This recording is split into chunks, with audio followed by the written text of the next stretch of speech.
Choose your fight.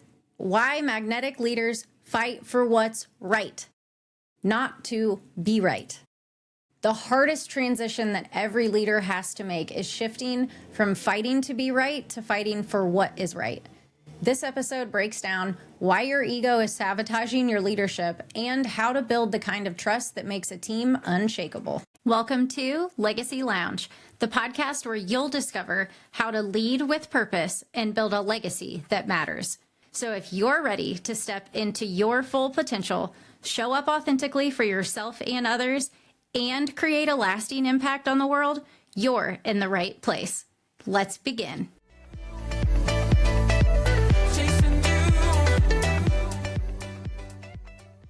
Hey there, and welcome back to the Legacy Lounge. I'm Brin'na, and today we're talking about one of the hardest situations that every leader transitions through, but they have to make it. And honestly, some never do. It's the shift from fighting to be right or fighting for what is right. And trust me, there is a huge difference. I posted something this week that really struck a nerve. Ego-driven leaders fight to be right.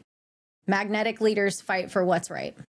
The response was pretty intense, if I do say so myself. Some people got defensive, which honestly just proved the point. But let me tell you about a moment that helped change my perspective around this topic. I was in a leadership meeting in my position with Target as a district senior director, and we were discussing a policy change that I knew was going to hurt our team.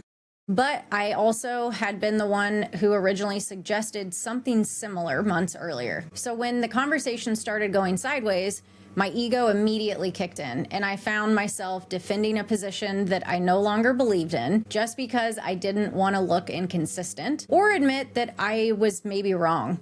That's ego-driven leadership right there. Fighting to be right instead of fighting for what's right.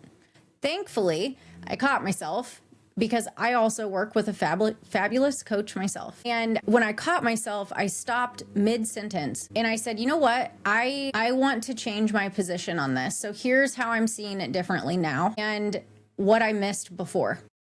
And the room got real quiet.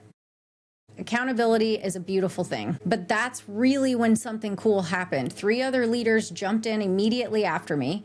Love you for my peers out there that catch this episode. They jumped in with their concerns that they had been too afraid to voice. Me correcting my own opinion and changing it helped open up that dialogue. It ended up being one of the most successful and easily rolled out policy implementations that any of us had faced in our tenure with the company.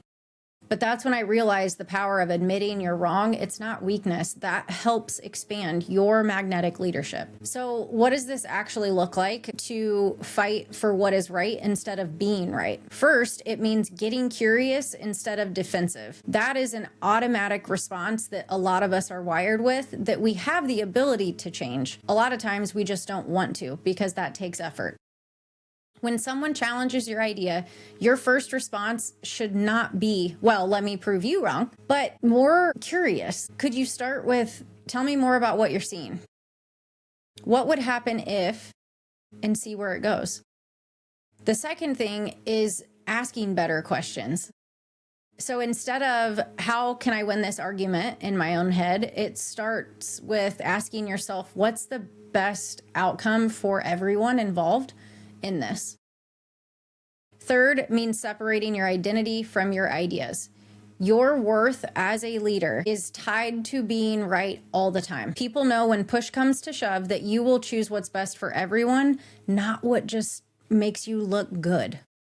I had a client who was really struggling with this exact situation, and he had built his entire leadership identity around being the smartest person in the room. And quite frankly, he was, but it was also destroying the culture of his team. So in one of our coaching sessions, I asked him, what is more important to you about this? Is it being right or being effective? And that question, you could have heard a pin drop. It stopped him cold because deep down he knew the answer. And the next week, he had to make a decision about his project direction, and his gut said one thing and his team was pushing back pretty hard. And he would have normally dug his heels into this to force it his way. But the new him said a question through curiosity. Help me understand your concerns. What am I missing here? Turns out that his team was actually right, and his approach would have caused major problems down the line. But choosing principles over pride not only avoided this disaster, but it showed his team that their input also matters. 6 months after that conversation, that exact same team was bringing him more innovative solutions, more than he had ever thought and or asked for before. But why? Why did they start bringing this to him? Because they trusted that he cared more about getting things right than just being right. I encourage you to just try and catch yourself once this week, where your ego steps in and you can identify it because it wants to fight to be right. But instead, you choose to fight for what is right. Maybe it's in a meeting where someone challenges your idea. Maybe it's with your kids at home. Maybe it's a conversation with your spouse. But ask yourself, what is the real goal here? Is it to win in the dialogue through the conversation, or is it to actually find the best solution? Because remember, your leadership legacy isn't built on how many arguments you won. It's built on how many times you choose what is right over what feels good for your ego. Until next time, keep choosing principles over pride. And remember, I'm right here beside you. Head to legacyfulfilled.com if you want to talk about building trust-based leadership. This is Brin'na, and I'll catch you on the next episode of The Legacy Lounge.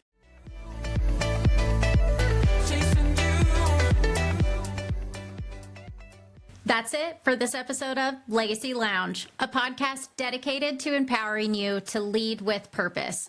Remember, leadership begins with you. When you're connected to your values, strengths, and authentic self, you show up powerfully for your team, businesses, and everyone you lead. To authentically lead others, you must first lead yourself. I challenge you to consider, how are you investing in your personal growth to create a legacy that you envision? Thank you for joining me in the Legacy Lounge. If this episode sparked any thoughts or inspired action, I'd love to hear from you. I'm your host, Brin'na Rollins-Williams. Connect with me on LinkedIn or other socials, and let's continue the conversation. Remember, your legacy is built one intentional step at a time.